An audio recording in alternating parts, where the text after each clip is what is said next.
Ok, alors, hop, voilà, c'est bon, tout est prêt, parfait. On va pouvoir faire des blagues. Je sais pas si vous avez remarqué, mais les concerts c'est trop n'importe quoi. Genre par exemple, quand tu vas à un concert au Stade de France, le premier groupe que tu croises, c'est jamais celui que tu vas voir. Non mais allô quoi. Non mais je suis le seul à me demander ce qu'ils font là. Je sais pas, c'est comme si on te demandait une glace au chocolat, mais juste avant on te donne une glace à la vanille. Et puis je sais pas si vous avez remarqué, mais quand on contracte Stade de France, et ben ça donne SDF. Oh le choc. Ouais, c'est quand même super naze ce que tu fais. Ouais, bah si t'as une façon plus originale de parler de ça, bah vas-y, prends ma place. Ah, mais il le fait vraiment en plus.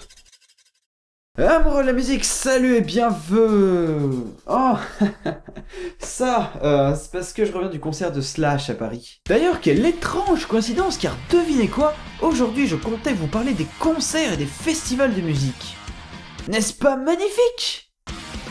Une étape presque inévitable pour les musiciens, se produire sur scène devant un public est depuis toujours l'une des principales activités du musicien lambda. Le concept est un peu plus simple, un ou plusieurs musiciens jouent leur musique devant une centaine, un millier, des dizaines de milliers de spectateurs. Spectateurs qui, pour la plupart, ont attendu des mois pour qu'enfin ils puissent admirer leur artiste favori jouer leur chanson préférée en live. Ce sont ces mêmes personnes qui attendent depuis des heures devant la salle du concert pour être sûrs d'être placés au premier rang de la fosse de la salle. Ils sont pathétiques.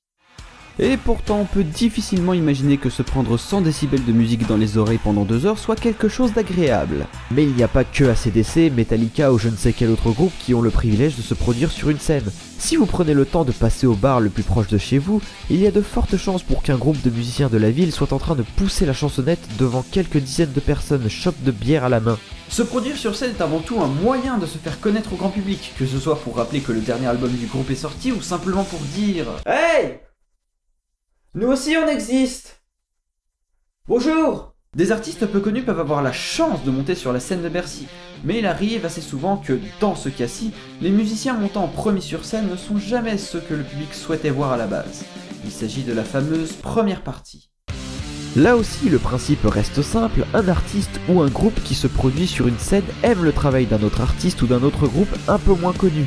Parce que oui, il faut que la première partie soit moins désirée que la tête d'affiche, sinon on risquerait de se faire voler la vedette. On a donc peu de chances de voir les Stones en première partie des Guns N' Roses, et pour cause, ça rappellerait à beaucoup trop de personnes que les Guns sont toujours en activité. Ce groupe peu connu monte alors sur scène et joue quelques-unes de ses chansons, histoire d'intéresser de nouvelles personnes et surtout de chauffer le public avant le vrai spectacle. Dans le fond, il n'y a rien de mal à avoir une première partie, mais toi, derrière ton écran, je t'entends déjà dire « Ouais, mais les premières parties c'est chiant et on s'en fout !» Alors laisse-moi 2 secondes pour rire bêtement de ta réaction pendant que tonton Charlie te raconte une petite anecdote à ce sujet.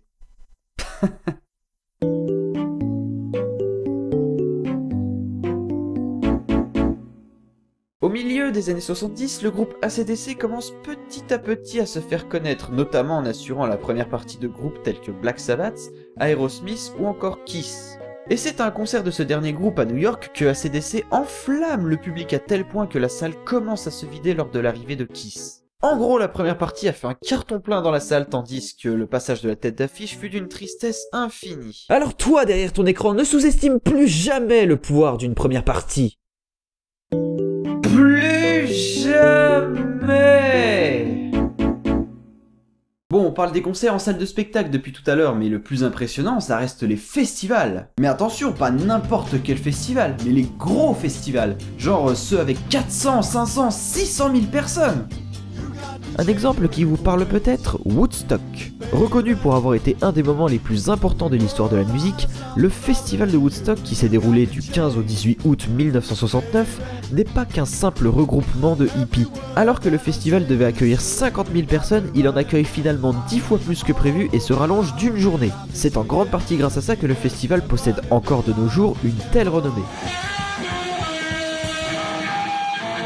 Et pour ceux qui penseraient aux 2 rééditions du festival en 94 et 99, comment dire, Oh regardez, un pigeon! Je suis très le pigeon, oh là là, oh là là, oh là là. Mais si pour vous 600 000 personnes c'est de la rigolade, eh bien poussons le bouchon encore plus loin.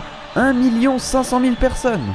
Qu'on veuille le croire ou non, c'est pourtant le nombre de personnes qu'a accueilli le festival Monster of Rock du 28 septembre 1991 à Moscou.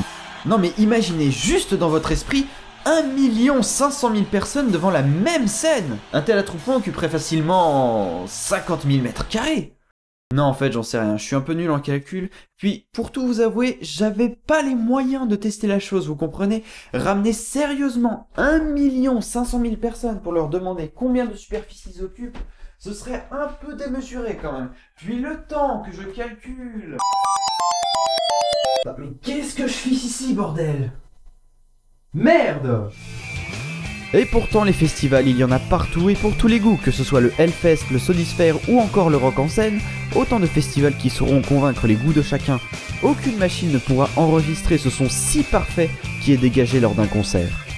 Ce sera tout pour cet épisode 12 de Décibel, n'hésitez pas à me faire savoir ce que vous en avez pensé, que ce soit sur Facebook, Twitter ou même en laissant un commentaire en dessous de la vidéo. Sur ce, je vous laisse en espérant vous revoir très bientôt pour de nouvelles aventures musicales.